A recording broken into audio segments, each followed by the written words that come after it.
तर विजया मेहता यांच्या कारकिर्दीवर आपण लक्ष देऊयात आणि त्यासोबतच त्यांचे काही प्रमुख वैशिष्ट्ये जाणून घेऊयात। तर व्यावसायिक रंगभूमीला त्यांनी आधुनिक बनवलं। नाट्यसृष्टीच्या बाह्य अशी त्यांची ओळख होती। प्रायोगिक रंगभूमीला त्यांनी जागतिक परिमाण दिलं। तर विविध शैली आणि आकृतीबंधाच्या नाटकांचं दिग्दर्शन त्यांनी केलंय। नाटकांचे आशय आणि विषय यात त्यांनी कायमच वैविध्य राखलंय। मराठी रंगभूमीवर ब्रेक्टियन शैलीचा आविष्कार त्यांनी घडवला। तर 60हून अधिक नाटकात त्यांनी काम केलं आणि दिग्दर्शनही केलंय।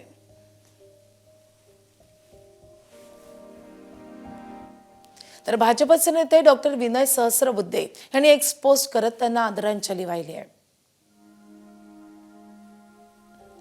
भारतीय नाट्यसृष्टीच्या मानबिंदू, अभिमान मूर्ती विजया मेहतांच्या निधनानं एका तेजस्वी युगाचा अंत झालाय। चतुरस्र प्रतिभेच्या धनी असलेल्या बाई अनेक रंगकर्मींच्या प्रेरणेच्या गंगोत्री होत्या। त्यांच्या व्यक्तिमत्वात एक अभिजातता होती। नव्या काळाशी जुळवून घेण्याची लवचिकताही होती। अंगीकृत तत्वे आणि मूल्यांशी तडजोड न करता आपला आप राखून व्यक्तिगत आणि सामाजिक जीवनातील आव्हानांचा समर्थपणे सामना केला।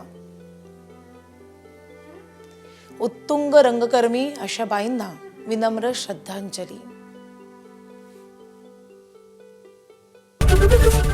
एबीपी माझा, उघडा डोळे बघा नीट।